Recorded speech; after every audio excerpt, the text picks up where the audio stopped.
I was writing right up until 2 o'clock. Really? Yeah. I was just watching a little 45-minute documentary, too. Yeah. Cool. So, yeah, what's been going on? Not a whole lot. How you been? Good. Good. Um, shit, I'm trying to think of something weird. Something weird happened in the news today, or this week, and I forget what it was. I wanted to talk about it. Of course you did. You and your current events that don't actually affect you. Yeah, there's stories. What else were we doing with life? But no, I wasn't talking about political news. I was talking about, like, just Oh, weird news. I figured you I were don't going know. political Like, shit again. no, like some What did 16-year-old Russia boy do gave this birth to a week? cow. Oh, man. They're doing a good job, man. They're fucking with us. Yeah.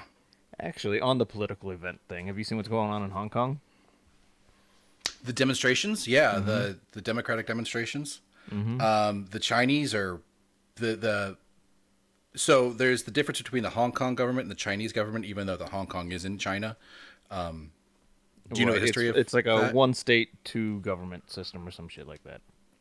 Something like that. Hong Kong was under British rule for a long time, so they were democratic, and then they just got within the decade, rule got released back over to China, and now they're trying to bring them into the fray.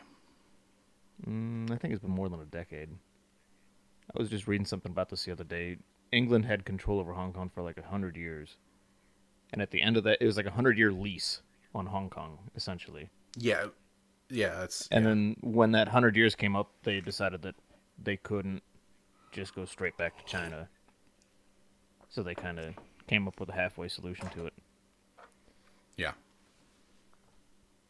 But now China's wanting Um, to take people from Hong Kong and charge them on Chinese crimes or some shit. And well, yeah, I mean they've been living under a different government. there's not an extradition law now, but they're trying to make an extradition law. I mean, and it's not like they're not going to just they can't just take people. I mean, the legal system that they're trying to go through, it's all for show. Like they've got Oh, absolutely. 100% Yeah. ironclad control over pretty much everybody there. If you look at Hong Kong compared to mainland China, it's not nearly as 1984ish, though. Right, but they're trying to make it. And they're trying to keep it Right. that way. So, good luck to the Chinese. But further than that, the How do we arm those rebels? I have no idea. They'll kill you if you bring marijuana I over mean, there. So, I mean, the U.S. government likes to arm rebels in other countries. Why aren't we arming the Hong Kong rebels? do you? I mean, we can talk about the current political situation if you'd like. Um, there's a bunch of reasons.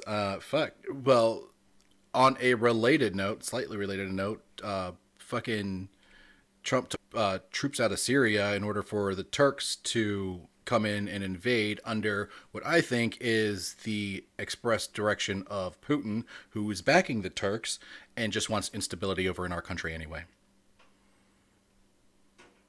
Why were our troops over in Syria in the first place? Is that what this Why were section they in was? there in the first place? I don't know. I don't know that exact answer, but I mean, it was definitely it was either us trying to get shit out of there or trying to keep other people from getting shit out of there, so we could have it.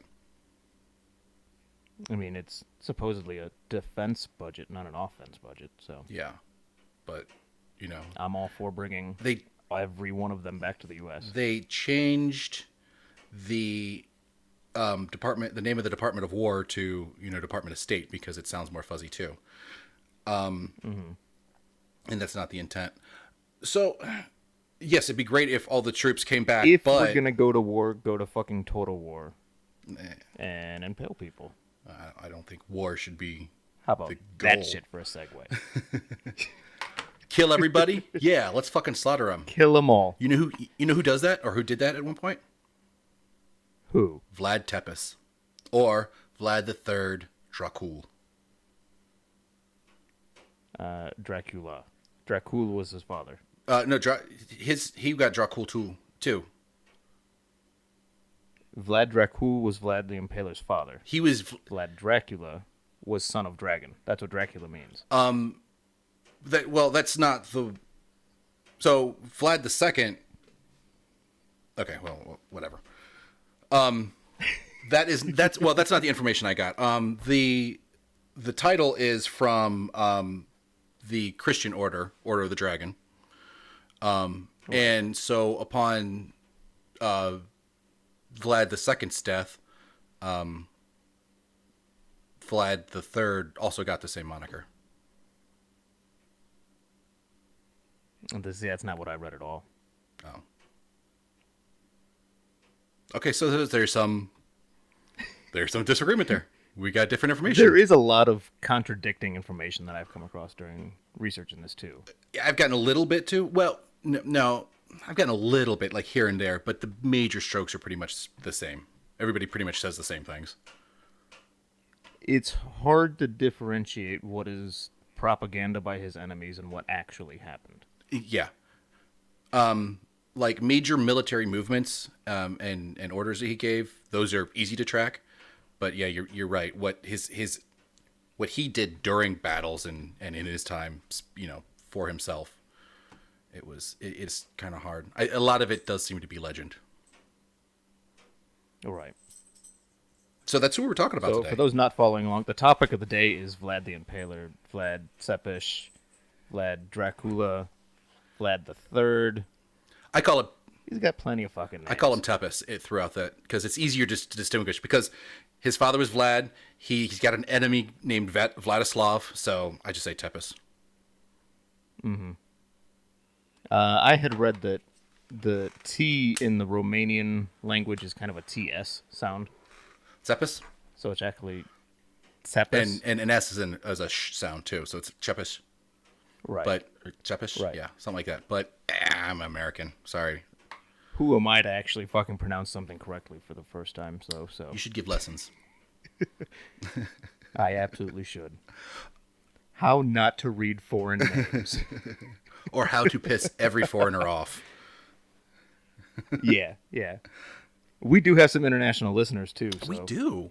Have fun. In fact, one of them is from Hong Kong. Yeah, that's a new one that we got. Shout out to that guy. Burn it to the fucking ground. We love you. And everybody else. I don't know what to fucking say to that. I'm anti-authoritarian. Oh, but you know what they're doing? They're keeping fucking American companies from speaking their mind. Like, they're taking away our First Amendment rights because anybody who speaks out is affiliated with some sort of company. That company is punished by the Chinese government commercially, and therefore that person, or in order to silence the person who is speaking out against them. The Chinese government is not the Hong Kong government, correct? Correct. The Chinese government. Okay. No, the Hong Kong government is... Just making sure I was keeping track of the right day. The Hong Kong government is they're trying to remain democratic, but it's just not going to happen. It's a losing war, in my opinion. Yeah, you have the might of the Chinese government coming down on them. And they're arguably... Tiny Hong Kong doesn't have a whole lot to retaliate with. Yeah, well, and China is arguably the most powerful nation right now in the world. Like, just on sheer manpower, absolutely. Well, and tech, and their building of their infrastructure, commercially, economically, they're crazy powerful. And they don't give a fuck about copyright laws or anything, so they can just do whatever the hell they want. No, they think they own everything. So, or if they're trying to own, I don't know what they're trying to do, but I know that Xi Jinping looks like Winnie the Pooh. Is that what the Pooh memes are about? Yeah. So okay, Disney, I've seen him and I just assumed the guy's name was Pooh. Winnie the Pooh is banned over there because he looks like Winnie the Pooh and people make fun of him. So they fucking banned Pooh. Maybe he shouldn't look like fucking Winnie the Pooh. That's what I'm saying, moron.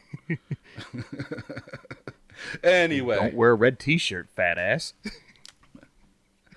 Yeah. And keep your pants on. So this is the Higher Minds podcast. Let's go ahead and fucking throw our name in there. I'm Papa Darby. And I'm Scott. How are you? You, Scott. How are you, Scott? Are you talking to me or the I was talking to you that time. Oh, I'm fine. How about Fucking dandy. yeah? How about you, listeners? How are you? Good. Awesome. Okay. Anyway, so yeah, we're talking about Vlad Tepes. We just explained who the fuck that was. Arguably the most metal man in history. Like, he was fucking hardcore. He was the first one to have a bad motherfucker wallet. Yeah, I think so. So, what? Just for the structure of this, what Scott and I decided to do is I'm doing the historical Vlad, and he's doing the mythological Vlad. So, Yeah, for the I most say part. we just I have quite a bit on how he would impale people and shit too. so awesome. That's really what I wanted. this was a fun one to research. Yeah, no, this was fun. I've got a lot actually. I've got 5 pages, which is 2 pages more than I usually do. But his story is so good without the mythology. So we'll see how this turns out. Mm-hmm. Maybe this turns into another 2-parter. Why don't you go ahead and kick it off since you got 5 pages worth of shit to. And I'll try to get through it quickly. So I will throw in examples here and there as you come across them in history. Okay. I think that's the plan. okay. So let me start by citing. I got Wikipedia, biography.name, Britannica.com, and bloodandsawdust.com. So, for the backdrop of what was going on slightly before Vlad was born in about 1428 to 1431, most of his wars were against the Ottomans. So the Ottomans were in existence for 600 years and were one of the largest empires in history. They were replaced in 1922 by the Turkish government, which took over. The current Turkish government. Not Erdogan right now. You know, we were just talking about him, but yeah. As we know them now. Anyway, the Ottomans were with whom the Catholics were crusading against. The Ottomans were Muslims. Tepes was Christian, and he was even praised by Pope Pius II for his war against the Ottomans. The Ottomans were in control of the area surrounding Wallachia. Tepes was the Prince of Wallachia. Wallachia is now a part of modern-day Romania. The Ottoman dynasty was founded by the Turkmen chief Osman I. Ottoman is a derisive corruption of the name, and it was founded in 1300. Osman I was chief of a nomadic tribe located in Anatolia, which is Asia Minor. Between 1300 and 1430, and more aggressively beginning in 1413 by Mehmed II, who was the Sultan at the time, when Vlad was born in 1428 to 31, the Ottomans had steadily gained power and land, so much so that they were able to impose a pretty heavy-handed theocracy. They imposed a tax on the areas they controlled called a jizya, which is a tax on all non-Muslims. The Ottomans at the time, even though they had the tax, were pretty tolerant of other religions and thus attracted followers of various faiths to live within their empire, which contributed to their vast empire and a lot of their wealth and their power. But kind of think of, you've ever seen the movie Kingdom of Heaven with medieval Legolas? Super Christian warrior Legolas? I don't think so. Okay. It's a great movie. Doesn't sound familiar at all. It takes place in the 1100s, about the Crusades. It takes place in Jerusalem, and Jerusalem is kind of like what they're trying to describe here. It was a very tolerant place with outside forces, particularly the Catholics, trying to make it less tolerant. So yeah, like I said, the Catholics were more interested in converting everybody to death than the Ottomans were. At any rate, the anti-Muslim propaganda used today was about the same as that they used in Tepes's day. You've heard the American anti-Muslim propaganda, I'm sure. You watch Fox News. I don't watch any news. I don't know what you're talking about. Okay. It's there. That's not to say that the Ottomans were not brutal, but they were just as brutal as the Catholics, whom, unlike the Ottomans, persist today. Murad, M-U-R-A-D II, had been Sultan of the Ottomans for 8 years when Vlad was born. In order to wrest power away from Turkish nobles under Ottoman rule and consolidate power in the Sultancy, Murad commissioned an elite army of his military called the Janissary Corps. The Janissary Corps was made up of Christian boys taken from conquered lands at an age young enough so that they could be easily converted to Islam and to train them to be unconditionally loyal to the Sultan. Vlad II. I have Dracul, but you say Dracula. Either way. No, father was Dracul. Okay. Son was Dracula. That's what you say. Anyway, he became a prince of Wallachia in 1436, and was... Oh, I'm sorry, the second one. Yeah, no, my bad. I was talking about the first one, the father. Vlad II Dracul became prince of Wallachia in 1436 and was followed there by his son Vlad III, who I'm going to call Tepes pretty much throughout. Tepes means the Impaler in Romanian. Right. In 1442, the Sultan ordered Vlad II to pay homage to him in Gallipoli within the Ottoman Empire. The Vlad's and Tepes' brother, Radu, known as Radu the Handsome, went and were subsequently imprisoned. Vlad, the father, was released within a year, but the boys were kept to ensure loyalty. Janos Hunyadi, the voivode of Transylvania, voivode, I think that means like governor. I didn't really look it up, but context clues makes me think it means governor. Anyway, he was a highly respected and successful leader of the Wallachian border resistance and defended Wallachia from the Ottomans until 1443, but was defeated by Murad II at the Battle of Zlatica. While they were held by the Ottomans, Vlad and Radu were both physically and sexually abused while in there. Oh, I'm sure. To the point that Radu, he stayed after Vlad had escaped and was basically like the Sultan's personal fuck toy. Gross. A little bit. And when I was reading about the Janissary and everything too, it kind of, the way that they described how they, like that whole idea, it sounded like he was just trying to get little boys, like a collection of little boys to him. Yeah. All right, so Scott just showed me Xena for some reason. Hi, Xena. How are you? She's all up in my fucking grill today, so. Aw, she needs some love. You can hear her tags jingling. That's what it fucking is. Oh, yeah, I've got this. So my neighbor has a flag that keeps on hitting the wall of, like, the exterior wall. So if you hear, like, tapping, I'll try to cut it out. But I don't know. Maybe you guys will be able to hear tapping. That's what that is. So the tapping is on Darby's end. The jingling is on my end. Until Mulder moves around. Yeah. And then the jingling is also my end. Mm-hmm. After Janos Hyundai was defeated at the Battle of Zlatica, local pressure dictated that Murad II make peace with Wallachia in 1444, and Wallachia was left to the rule of Hungary. In 1447, Vlad was released immediately after his father was murdered by Vladislav II, who ended up taking power. So the thing about that is, though, Vlad the father, Vlad II, supported Vladislav I under threat of his son's death while they were still imprisoned in Gallipoli. So fuck that guy. That guy's an asshole. Yeah, there's a lot of that in this story. A lot of backstabbing. Betrayal and yeah. That's pretty much this entire story. Like, I don't know how any leader could trust... a whole lot of killing. A whole lot. Like, I don't know how we survived as a species.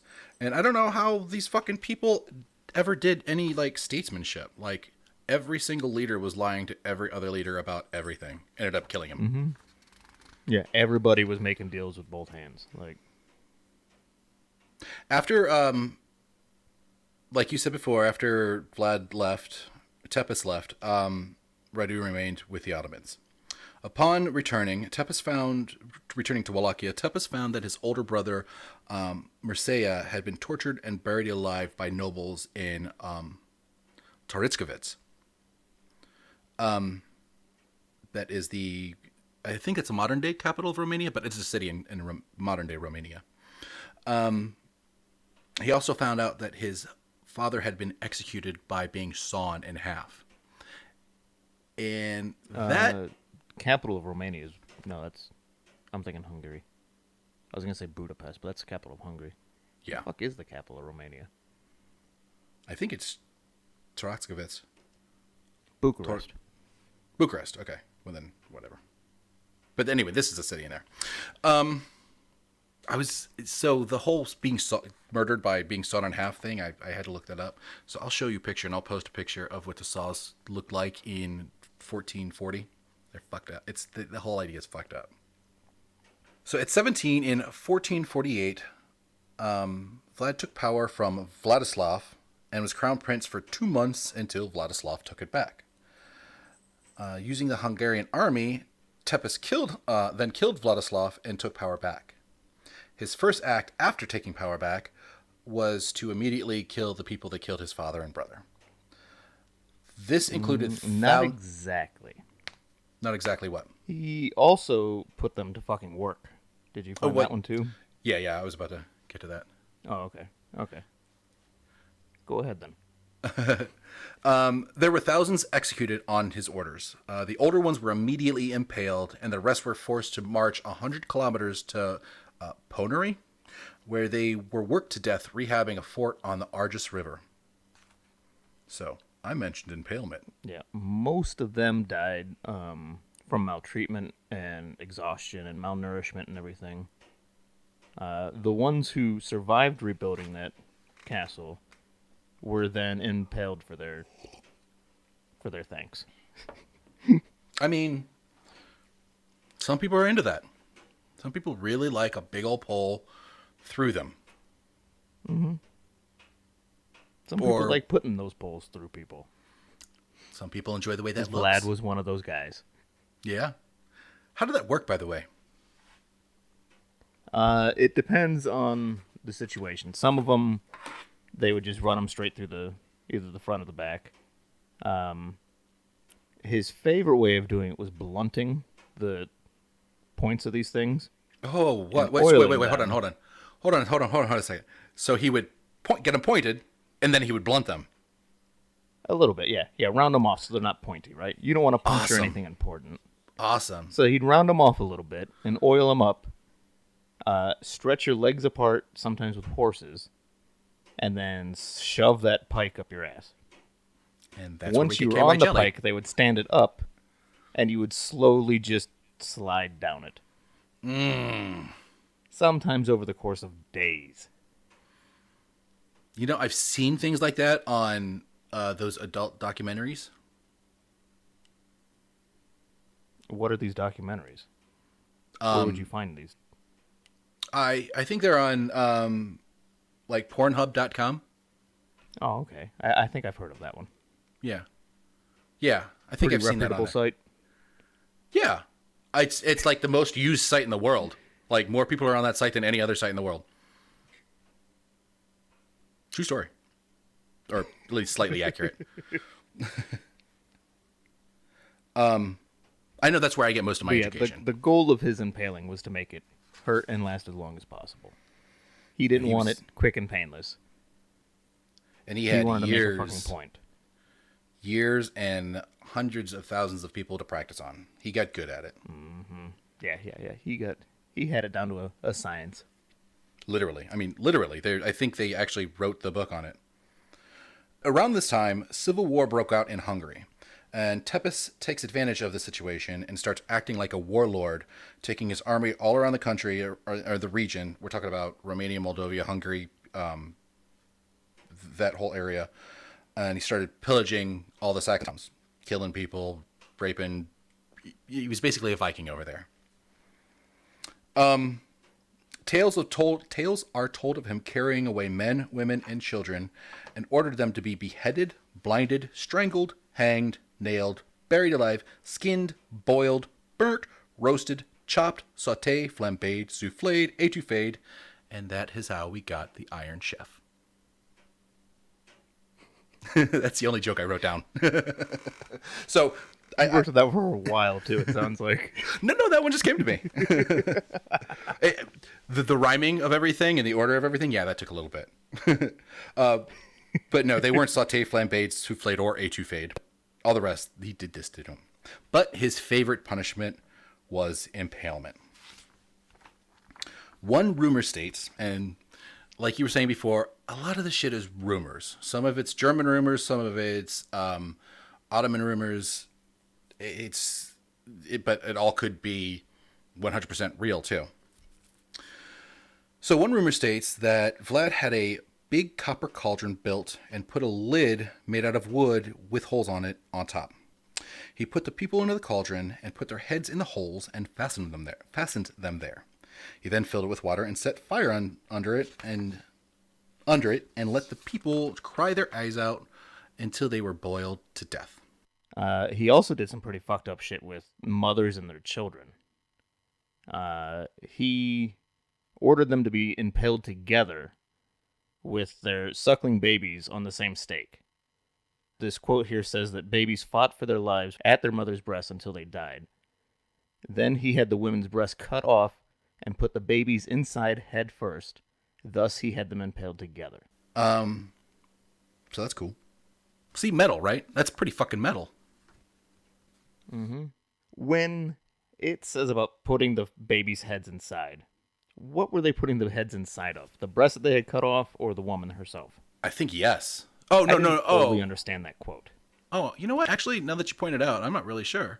I'm thinking they have to be next to the woman's body. Yeah, because the pole would have come up and out of the breast once that part of the flesh got cut away, and that is now the point of least resistance for the pole to go through. Yeah, I didn't understand where they were putting the babies' heads back inside of her. That's gnarly. No matter what, you're getting a baby shoved back into a woman somehow. That's fucked up shit. But, in Tepes's defense, they do say that skin-on-skin contact is the most important for the baby.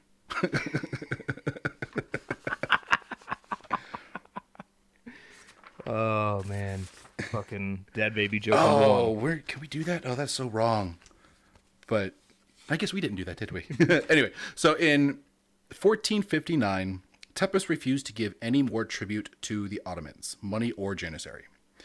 In 1460, Tepes made an alliance with Matai Corvin, which the Ottomans wanted to stop. Now, Corvin is kind of a side. You might get into this with mythology, though I don't think you went this route. Do you remember Underworld? Mm-hmm. Do you remember the original timeline, or the origin of all the three monsters? Or two monsters? The three vampires? Well, vampire, wolf, and immortal. Oh. No, it's been a long time since I've seen those movies. It started with the Corvins at around this time, so they kind of took that from here. And my son is named after one of the characters in that movie. So there's that. Yeah, he is. Yeah, I never put two and two together on that one. Oh, yeah, I mean, that's why he was named specifically after him. Interesting. Yeah. So, in order to stop this alliance, Pasha Hamza and a guy named Katavolinos, who were emissaries of the Ottomans, tried to trick Tepes somehow. I wasn't really sure how. I didn't catch that. But they were caught and they were impaled. In 1461, remember Pasha Hamza, by the way. Pasha Hamza is an important figure and comes back around. In 1461, the Sultan responds by raising 90,000 soldiers, whereas Tepes raised an army of 30,000 peasants. As the Ottomans marched to Wallachia, Tepes had the crops and wells poisoned on the way, all the while initiating guerrilla skirmishes as they marched. Nonetheless, the Ottomans continued. Yeah, he kind of went with like a scorched earth policy on it. Yeah. As they were retreating, he just poisoned the wells and killed the livestock and left nothing for the invading army. Yeah. Which, is effective. He also... Actually, it wasn't effective. Fucked around with germ warfare way before that was a common thing. How so? The Turkish army, he would send people who were infected with the plague to pose as Turks. Oh. and go live amongst their armies and infect the armies with the plague. Oh. Huh. Well, this guy was diabolical.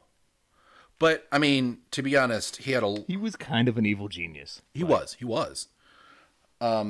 What he did was effective. Extremely. In fact, I'm about to tell you how effective it was. It's like just his actions alone, without his battle prowess.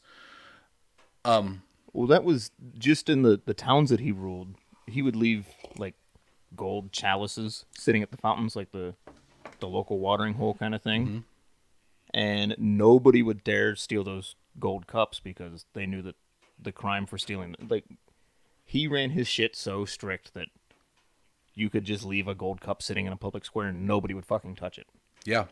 He was known for that. He was known for, like, there was virtually no crime, except for his own, there was virtually no crime in where he ruled. Yeah. Yeah, pretty much. So, during the Ottomans' march to Wallachia, as they camped, Tepes initiated a small precision strike on the army. The goal was to ride hard straight at the Sultan's tent and murder him there. As the attack was executed, Tepes got lost and attacked the tent of the Grand Vizier instead of the Sultan. Although the attack failed... prior to this, though, he had disguised himself and snuck into the camp to figure out which tent was the right tent. Oh, I didn't... Maybe I just didn't catch that part. I'm sure that was there, but... Yeah, he had personally disguised himself and went into the enemy camp. Yeah. To figure out which tent was the one of their leader, general, whatever the fuck you said it was. So, he was kind of an arrogant asshole, too. What fucking leader does that? Like, that's stupid. That's dumb. Kind of. But he got away with it, so... He did, except he went to the wrong fucking tent, so it didn't really work. Right. And I had read that he had went to the wrong tent, or the Sultan just wasn't in that tent that night, or whatever the case might have been. But he did know for sure where he was going. Whether he got twisted around or what happened there, that piece is lost history. All reports that I've read said that the fault was with Tepes, but I don't know. Was it? Okay. Although the attack was a failure, the Ottoman army was severely discouraged. So once... And it wasn't a complete failure, though, either. I had read that he had lost some 5,000 men in that raid, but they had taken out 15,000 enemy, so that's 3 for 1. So anyway, when the Ottoman army finally got to Wallachia, the army found that the gates were left open, there were no guards, and there were no residents anywhere. They marched 3 miles into town and found... They arrived... And quote, but then they found something far more disturbing, a grotesque forest of wooden stakes piled high with skewered Ottoman corpses. Some 20,000 Ottomans had been impaled in that field. Chalcondylas, a contemporary Greek historian, claims there were 20,000 bodies in all, arrayed over an area of more than 7 acres. The tallest stake reportedly propped up Hamza Pasha. Remember him? The Ottoman official who had led the envoy sent to demand tribute from Vlad the year before and trick him. It seems that Vlad had been stockpiling corpses from previous raids to create this brutal display, and also impaling all of his Ottoman prisoners of war in preparation for the Sultan's arrival. But the exact source for all the bodies remains somewhat unclear. Unquote. This forest of impaled people, now known as the Forest of the Dead, half a mile by 2 miles. So, half a mile by 2 miles of solid people impaled on pikes. So, how many yards is in a mile? Quarter mile is 1320. 1320 times 4 is... I'm bad at math when I'm high. Wait, I'll just, we can Google this. How about you Google it, because my computer fucks it up. How many football fields in a mile? Or in a acre? Wait, what is it? What did you say it was? 2 miles by a half a mile? Half a mile by 2 miles. 1 mile equals 1,760 yards. So 10 football fields. So we're talking about 20 football fields by 10 football fields. All covered in spiked dead bodies. Fuck. One football field. Fucking one is enough. But damn. 20 football fields by 10. 20 by 10.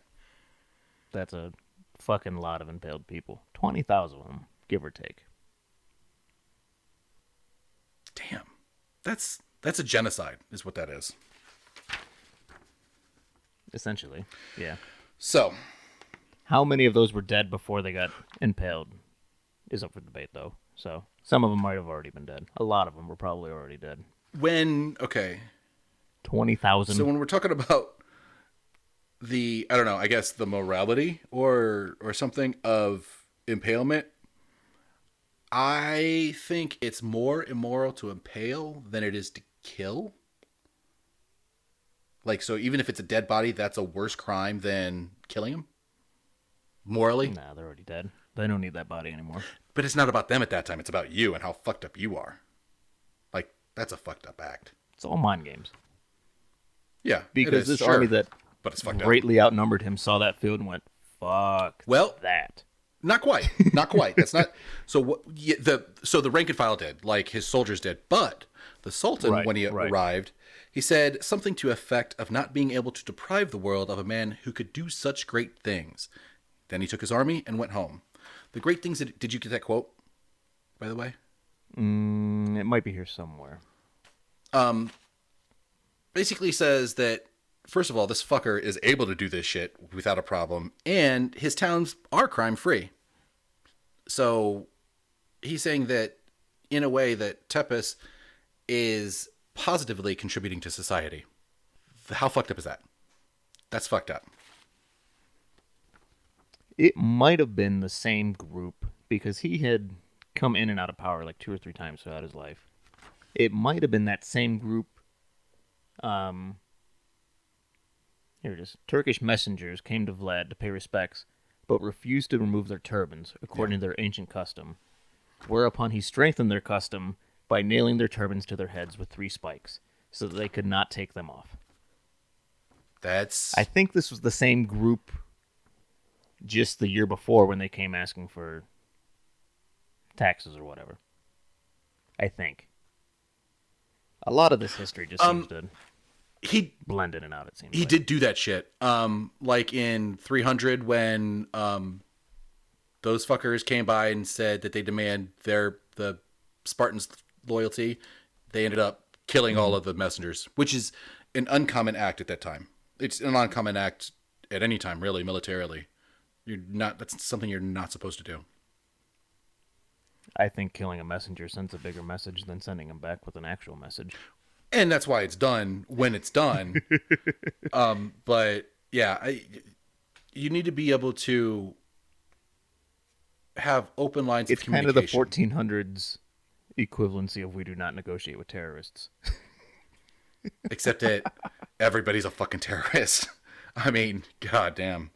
Yeah, the fucking Sultan, the Ottoman Sultan, that this guy's a good guy, so I can't do anything. Eastern Europe at this time period is a fucking shithole. Like, it is just... Western Europe was a fucking shithole, too. The world? Yeah. Yeah, it's just bloody as shit. Not a great time to be alive. Yeah. So as a result of this, Tepes had ruined his land because of his scorched earth tactics, which disgusted his brother Radu, which in turn had made him turn on Tepes, and then he started whipping up support of everybody in the area, the Wallachians, the Hungarians, and everything, formed an army to fight him. After a series of battles, Tepes being the loser and the more of them than he won, he fled to Hungary. So in 1462, while in Hungary, the king of Hungary was presented with letters written by Tepes to the Sultan asking for his throne in exchange for him turning on the Hungarians. For this, he was arrested and imprisoned for treason. Rumors state that while in prison, he would catch rats and torture them, and one person said that it was because he could not exercise his demons. He was released. Yeah, I had read that it was because he couldn't, quote, forget his wickedness. Yeah.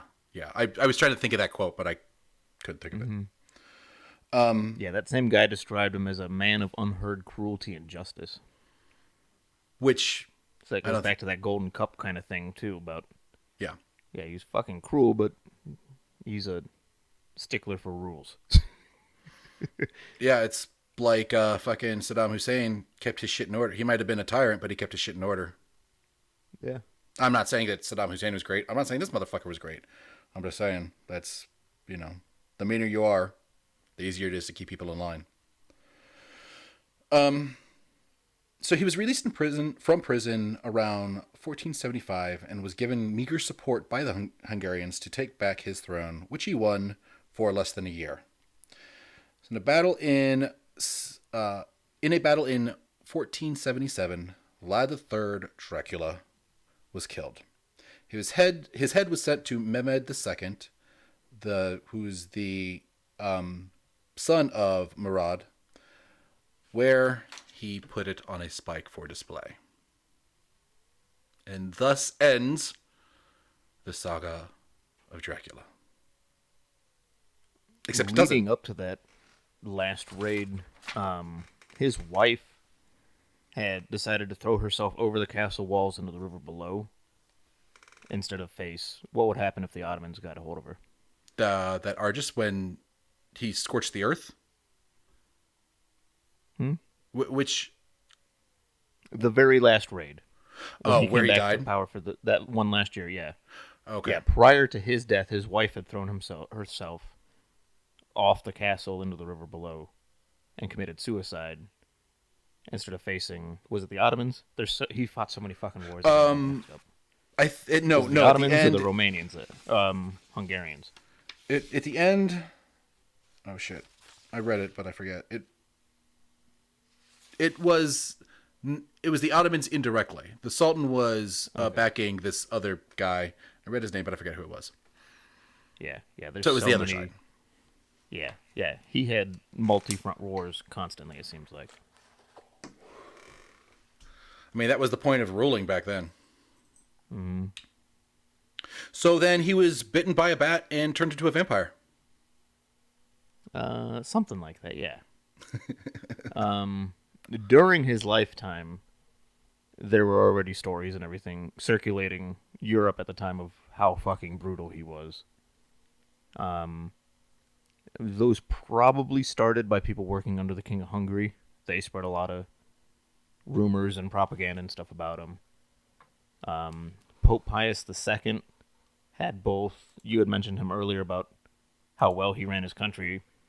He had also commented on how fucking brutal he was to his enemies, though, too.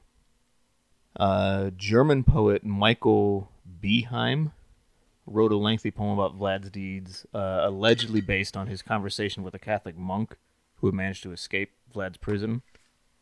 The title of this poem translates to Story of a Bloodthirsty Madman Called Dracula of Wallachia. It's a fucking wordy title. Stop. There's yours. Yeah. At least it's on my end. I can cut it out. Like, you can talk over it because I can cut my side out. This poem was performed at the court of Frederick III, Holy Roman Emperor, during the winter of 1463. So in 1463, there were already poems and plays and shit written about Vlad the Impaler, Vlad Tepesh. Right. He died in 77. So. Mm-hmm. Yeah, well within his lifetime. Rumors of how brutal he was were already getting around. I kind of get the impression that he liked them too. Like, he stoked them on purpose. Oh, absolutely. I mean, if you're known for being brutal, who's going to fucking willingly invade you? Like, and he was willing to do it anyway, so yeah. Mm-hmm. It probably fed into itself. Yeah, some say he would probably fucking enjoyed doing it too. I wonder if he got ideas for cruelty from some of the stories that he was told about him. A lot of what he had learned came from the Ottomans themselves. They were pretty fucked up, and he just turned it up to 11. Like, yeah. One of the stories by Beheim states that Vlad had 2 monks impaled to assist them to go to heaven. He later ordered the impalement of their donkey, because it began braying after its master's death. See, at least there's one So story he had of two monks and a donkey impaled. But I mean, Just at least to help there's them get to heaven. at least there's one story of altruistic impalement. I mean, he was helping these people. Absolutely. He was a good guy that time. Yeah. They wanted to meet Jesus. He sped it up for him a little bit. I'd say he could probably be sainted. In 1475, Gabriel Rigoni, Bishop of Eger, recorded the rumor that while in prison, Vlad caught rats and cut them up into pieces and or stuck them small pieces of wood through them. I think you had touched on this just a little bit a minute ago.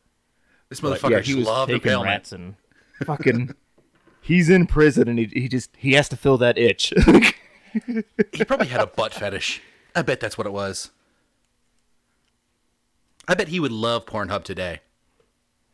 That's all he needed, really. He just needed some fucking porn. Nothing but that fucking weird dungeon porn shit.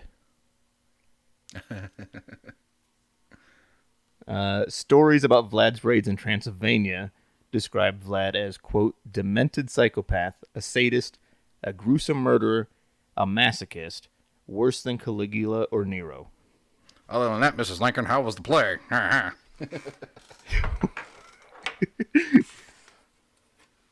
That was a penguin saying that, I guess. What did the penguin have to do with any of that, though? I don't know. That's just the voice I used. It's okay. I was channeling. I don't know who played Penguin. Burgess Meredith. I don't know.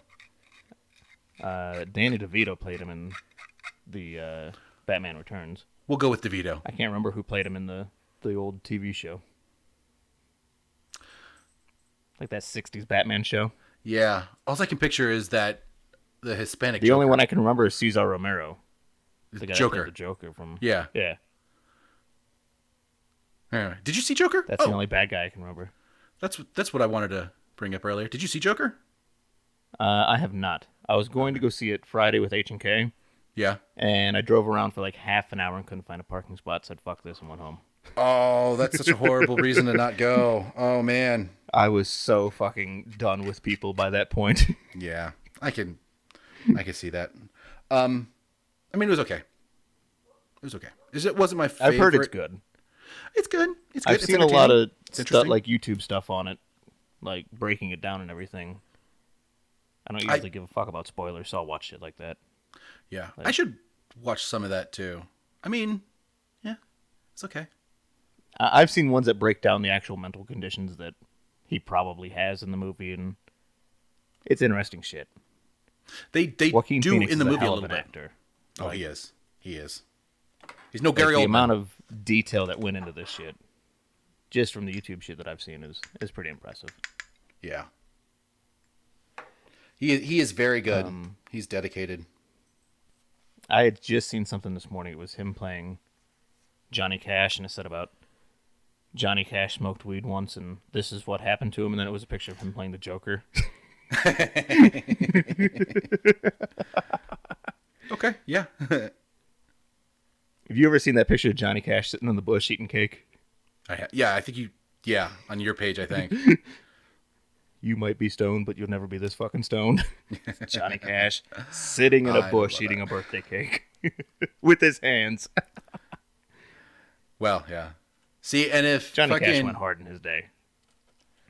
Yeah. Well, not as hard as Vlad, but yeah. I'm sure Johnny impaled a person or two in his day.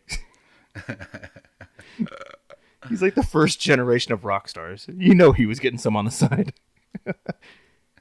Yeah, I'm picturing like if that was Vlad sitting there high in a bush, he wouldn't be eating cake, he'd be like eating a heart or something. Like a human heart. He'd be eating those little Smokies with a toothpick. I love this shit. Oh, I gotta see if I can find that one. It's the marshmallow one. Vlad the Impaler discovers marshmallows. Yes. Yeah. So books about Vlad started coming out right after standardized type, basically movable presses. So stories about him were among the first bestsellers in Europe, actually. So See, everybody likes true crime.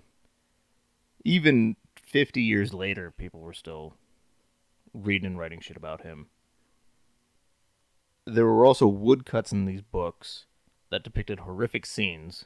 For instance, the editions published in Nuremberg in 1499 and Strasbourg in 1500 depicted Vlad dining at a table surrounded by dead or dying impaled people on poles. So, those artists weren't there to witness that. So, can you imagine them, like, fucking listening to this description, carving the shit, and they're like, what the fuck are you saying? A baby in a breast? What the I don't even know how to fucking carve that. What the fuck is that shit? What do you mean they had poles run through them? Poles? Like telephone poles? Because there were telephones in the late 1400s. Have to give him an idea somehow. or the invention of the telephone pole. You know how you fucking put a person on a spike like that, but for a telephone wire. You know a kebab, right? It's like that, but bigger and with people. Anyway.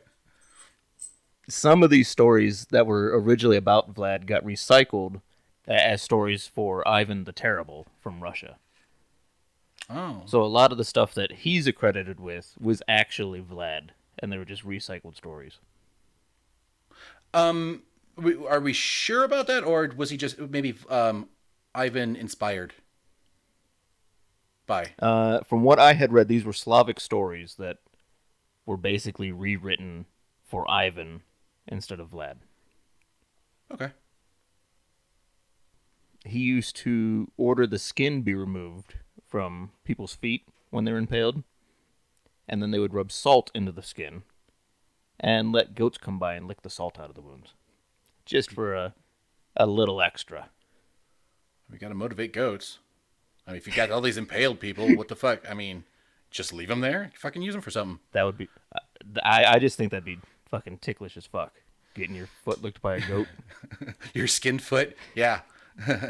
I'd giggle. Vlad had reportedly burned 400 Hungarian youths alive for being suspected spies because Hungary had fucked him over, so he fucked Hungary back.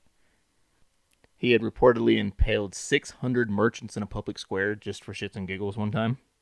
Well, so apparently they, I read something about there was some sort of like labor dispute, and he said, "Fuck that, do what I say." Yeah, that's one way to get past unions. That's about as busty as you get. Yeah. From what I've read, conservative estimates put his body count at around 40,000. Damn. 20 of those were just in that one field, so... Those aren't Hitler numbers, but okay. No, definitely not Hitler numbers, but... But for the time, I bet the conversion... If you look at the technology and the time and everything, yeah. Yeah. That's probably what's the inflation rate on that? On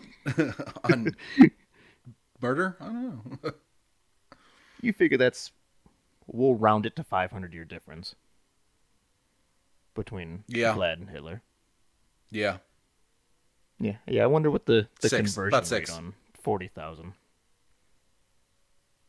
I'll give him 6 million, sure. You think so? I mean, he killed everybody. It's a much smaller area too. Yeah, well, and he killed everybody he could get his hands on, like everybody, pretty much. And he was fucking torturing them. Like, he wasn't just shooting them, starving them, gassing them. He was shoving big-ass poles up their ass and letting them die slowly. You know what? Quality, not quantity. That whole, like, his whole response, though, it does sound like a response to him being raped as a kid. Mm-hmm. Yeah. From what I had read, him and his brother Radu were both physically and sexually abused when they were under the control of the Sultan. And like I said, his brother apparently had been kept as the Sultan's personal fuck toy. So he was Radu the Handsome. Radu the Blown Out. Yeah. So Vlad was known by several names. We went through some of these at the beginning of the show. Vlad Dracula, Vlad the Impaler. The Ottomans were the ones that initially called him the Impaler. He was called the Butcher by the Vlachs, Vlachs. Dracul or Dreamin or Demon by the Hungarians. So he had accumulated a few nicknames in his time. He is what basically inspired Bram Stoker to write Dracula in 1897. This is the first one that made the connection between Vlad Dracula and vampirism. There were vampires before him, but he's probably the most famous one. Dracula, at least. So yeah, there were stories about that, and I remember reading or hearing somewhere that stories of vampires and werewolves and stuff that started in at those times, small villages and stuff, are actually the population trying to reason out the murders of like some sort of serial killer. That they Because didn't a have lot the of those legends did start in that neck of the woods. Eastern Europe, Romania, Hungary, Turkey, that area is where a lot of those vampire stories and everything start at. Yeah. That book was made into several films. The first Dracula film was Dracula Halala, which is Dracula's Death. 1921. It's a Hungarian-Austrian film. It's the first appearance of a vampire named Count Dracula. However, it's spelled differently and doesn't follow the book at all. So, while it's the first Dracula film, it's not based on the Dracula story. It just shares the same name. Nosferatu in 1922 was a German film. This is the first real Dracula film, although it was unauthorized. Bram Stoker's estate said that they wouldn't let them use permission for the film, and they went ahead and changed the names and a little bit of the details and everything. Instead of vampire, it's Nosferatu, and instead of Count Dracula, it's Count Orlok. Stoker's heirs still sued over the adaptation, and a court ruling ordered that all copies of the film be destroyed. However, a few prints of Nosferatu survived, and the film became regarded as an influential masterpiece of cinema. The film was released in the United States on the 3rd of June, 1929, 7 years after its original premiere in Germany. Why did they change it to Count as opposed to Prince? I don't know. Okay. Yeah, I don't know. I've never actually read Dracula, so I couldn't tell you for sure. Did I think a long time ago? But I don't think it explains why Stoker used a Count instead of a Prince. I don't. Maybe because Counts are creepier. Maybe. And they have those creepy castles. There's that one on Sesame Street. He's creepy. That's a thing too. Vlad the Impaler, Vlad Tepes, Vlad Dracula, whatever. He had a mustache, and in the original Bram Stoker book, Dracula had a mustache. But he's not shown in film with a mustache until Christopher Lee played him in like the 70s. Until who? Christopher Lee. The wizard guy from... In what? In Dracula. I don't remember any Dracula film with him having a mustache. No. In all these monster movies have the Universal series and then the Hammer series. The Hammer series is made in like the 70s. That's the one with Christopher Lee in it. I don't even know who Christopher Lee is. How do you not know who Christopher Lee is? What else has he done? He was the bad wizard in... Oh! What the fuck are those movies? Lord of the Rings. Yeah. Never mind. I know who he is. Yes. Thank you. He's the guy with the great voice. Count Dooku. Yeah. Yeah. Yeah, he played Dracula at one point. Oh, I'm not a fan of the Hammer series personally, but not even familiar to with each it. their own. You know who played the They're like the best? Universal ones, only in color and not as good. You know who played probably the most closest to real, best dramatic Dracula, even better than Gary Oldman? Who's that? Leslie Nielsen, You're going that route? because he's dead and he loves it. Ah, Dracula, Dead and Loving It. Yeah.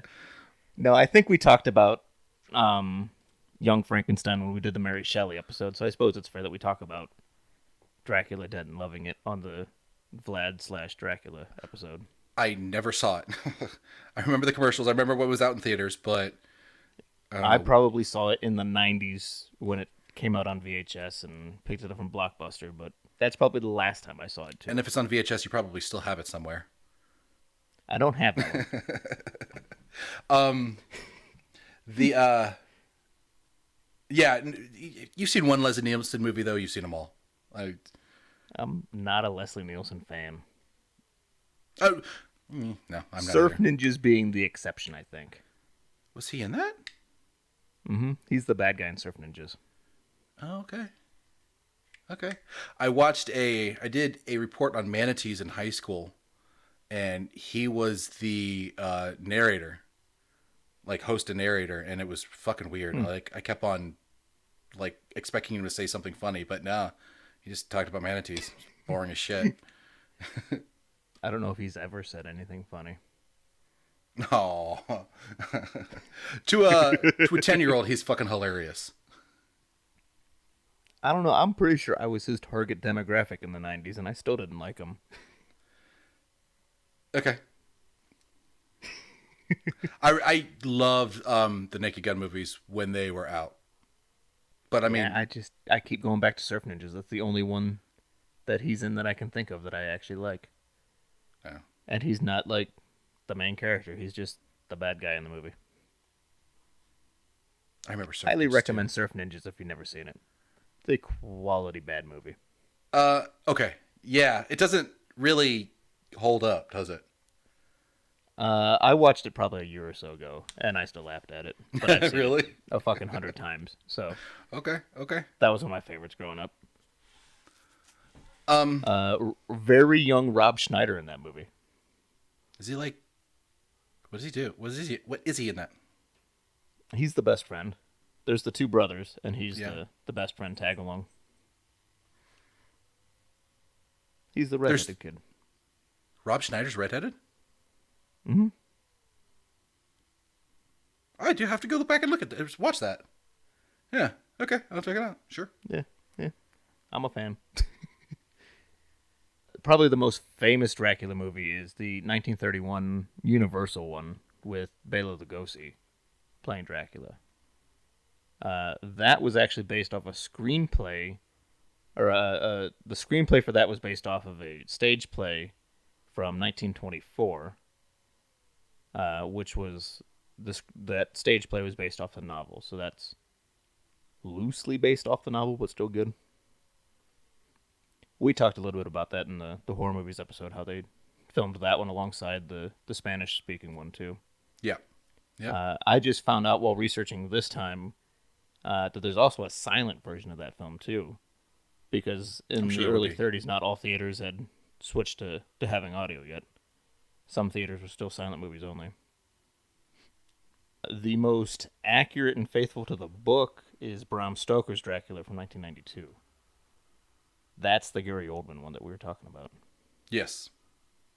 Still, so it adds a few things to the story, but it follows the book closer than any other one. I don't know why I didn't watch that for this research. I didn't watch it at all. Well, because I was doing Bram historical. Stoker's Dracula? Yeah, and I wasn't really doing vampires. There's a young Keanu Reeves in that one, too. Oh, yeah, he plays the doctor. Mm-hmm.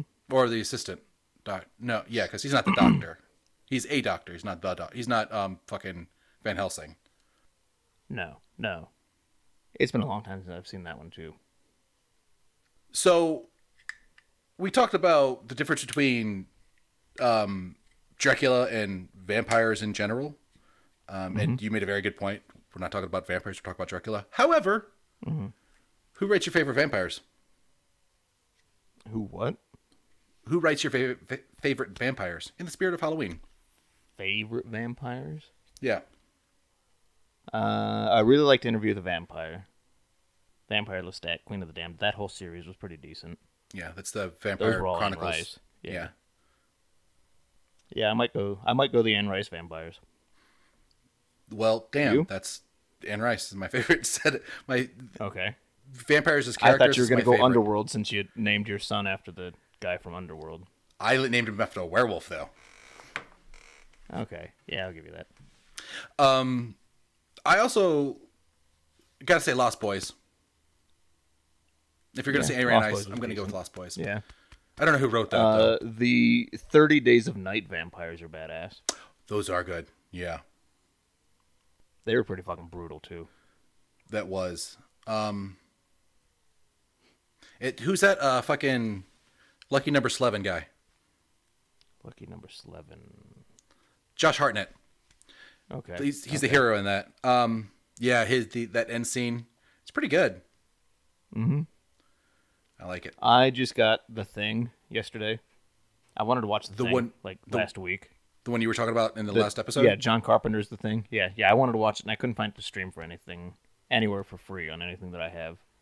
And somehow I don't own it, so I have it on Blu-ray now. Oh, The lame. Blu-ray was cheaper than the DVD. Yeah. Damn. Yeah, I found the Blu-ray for like $7 on Amazon, but the DVD was like 15, 20, some shit like that. So I'm like, well, fucking getting the Blu-ray, obviously. Why don't you get the VHS? Those are hard to come by. Or what? You what can't they just use buy before? VHS tapes on Amazon anymore. Can't you? Where do you get VHS tapes? I doubt it. Garage sales and shit. Flea Really? markets. Damn. I picked up a bunch from there was a mom and pop movie shop years ago that was going out of business, and I bought quite a few VHS tapes from them. I bet the local garage sales just love seeing you come by. Well, the bitch is I'm kind of out of room on my shelves, so I've cut back on buying movies because I'm in need of almost needing a new shelf. And when I say shelves, these are like 3 foot wide and 6 foot tall fucking bookcases I have full of movies. Oh yeah, have you two could of cover them. half of my wall with half of some of my walls with your bookshelves of movies. And they're stacked in there like Tetris. Like, they're not all fucking nicely displayed. They're fucking packed in. I keep on fucking forgetting. Oh, before we forget, what you smoking? What do I have today? This one is Laser Cookie Roll Wax. You had that before. It's actually a hybrid. Yeah, I've been nursing I have like 5 open things of wax going on all at once. All right, well, at least you're smoking. Getting Yeah. your THC intake. 81.2% THC. Cool. Actually, I still got quite a bit of that one left. Some of these are better than others, and I'm going through them quicker. Yeah. But I'm trying to switch up my intake. I bet it's hard, like, considering. Like, for you. Well, Like, it's so accessible. I was going like a strain a week. Like 1 gram of wax per week is what I was averaging. But I picked up like 2 or 3 or 4, and I had multiple open ones going at the same time. So I just smoke a little bit of each every day. Cool. They last you a while? Is your tolerance going up and you're smoking more? Tolerance is going up, and I'm smoking more. I had planned on participating in Sober October for a week or 2, just to get a tolerance reset, and that fucking failed miserably. So Yeah. next month we got Thanksgiving coming up, so that's shot in the ass. Yeah. Well, I don't know. It's the third Thursday, so you could Take that last week couple off. weeks. We'll take the first 2. I don't know. Yeah. But then you got the show to do, so you got to smoke during the show. I don't know what you're gonna do about that. Yeah, I got to smoke at least on Saturdays while we're recording. So. Sundays. Oh yeah, it is Sunday. Damn, I gotta work tomorrow. Yeah. I don't yet. But yeah. Did you have any more? That wraps up what I had on the book and film end of thing. I just wanted to touch on him. Kind of his legacy. We're still indirectly talking about him how many hundreds of years later. So the Romanians, they call him like a national treasure. Yeah. Vlad's a fucking hero there. I mean, fucking technically he's a Christian hero, which is how I'm going to bill him. Yeah, he could be. Fighting against the Ottoman Empire and everything. Yep. He wasn't a very Christian-y Christian, but...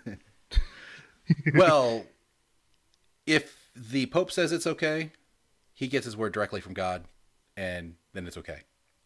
He was acting under orders of the Pope. And the Pope said, slaughter all the Saracens.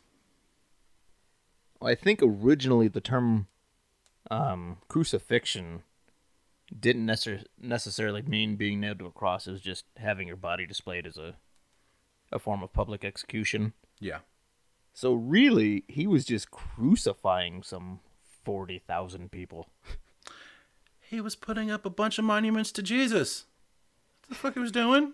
He was very, very Christian. Always thought that was kind of fucked up. Yeah. You died getting nailed to a cross. You come back however many years later to save those people and everything, and they're wearing the fucking object that you were nailed to around their neck. And they got that same object in the front of their churches where they pray to you at. It's like, it's kind of fucked up, guys. That's kind of, yeah. That's like praising guns for MLK. Yeah.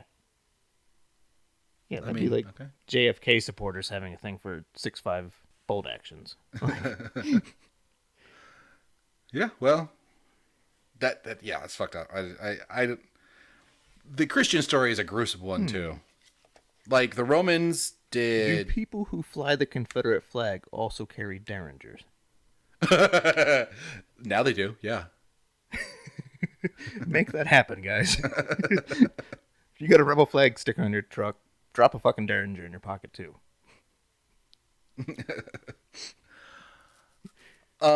Yeah.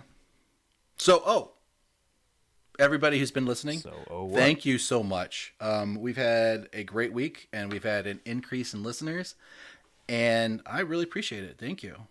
Please continue to listen and tell all your friends. Yeah, you were sending me screenshots of that shit last week. Yeah, like... Just steadily climbing every day, it seems like. So. Yeah, and I was going to, after this show, too, send you another one. It's increased today, too. So, yeah, no... Has it again? Uh-huh. Awesome. Thank you, guys. Yeah, if you guys have any suggestions of something we could do better or something you want to hear or something, or you just want to say hi. Topics you want us to tackle in future episodes, whatever. Yeah. I will not tackle the topic of pineapple on pizza because that's evil and fuck you guys. This show is not for you. The only thing that goes on pizza is dead animals. I have had a dream for years now of opening up a little pizza shop, and instead of having a meat lover, having a Noah's Ark pizza. And it's just piled high full of dead animal. Oh, man. That would be fucked up. And so, okay, what would be... Let me think. What would the devil's pizza be? A devil's pizza? Yeah. My most hated toppings would be pineapple, mushroom, and black olive. Ew. I fucking hate all of those. I like mushrooms, but pineapple and black olive, and then anchovies. Yeah, you can throw anchovies on that one too. That's the devil's, yeah. My mom used to eat anchovies. Oh, it stunk up the whole house. It was awful. Yeah. So, I don't eat fish, so. If you want to hear more about pizza, Scott, where would you listen to us on? What would you listen to us on? I don't know how to ask pizza that. Episode now too? We just did a pizza episode. Or something. I don't know. Did that come up in the last episode where we're at now? Oh, did it? No, we weren't. I don't know. No, we haven't. That's right. This is so weird, this timing. No, we are now on motherfucking iTunes. Fuck yeah! Motherfucking iTunes. Very. I'm we're super also excited. on Stitcher We're on Stitcher. and SoundCloud, On SoundCloud still. YouTube. On YouTube. You can find us at highermindspodcast.com. HigherMindsPodcast.com. You can interact with us at Facebook, On Facebook. Twitter. And on... No, that's not true. Yeah, we have a Twitter account. We don't use it. We should just stop saying that. We'll use it eventually. Instagram. We are on Instagram. Actively. Or you can email us directly at highermindspodcast@gmail.com. At gmail.com. Yeah. I think you got it all, right? And now on iTunes. Now, so iTunes is only displaying 10 episodes right now. There's an issue or something where it's not uploading correctly, but my guy's on it. I'm on it. So, but yeah, we're there. And hopefully... Are they the 10 most recent ones or the 10 first ones, 10 random ones? Like 10 in the middle. Weird. Yeah, the last one, I forget what the last one is, but it's 10 in the middle. Weird. Yeah. But we're there finally, so we got that going for us. We do. We were accepted. They like us. So yeah, this has been a Higher Minds podcast? The Higher Minds podcast. I'm Papa Darby. It has been a episode of the Higher Minds podcast. It's been one of those, too. Yes. Yeah. And so he's Darby. I'm Darby. And I'm Scott. He's Scott. Deuces, everybody. Deuces.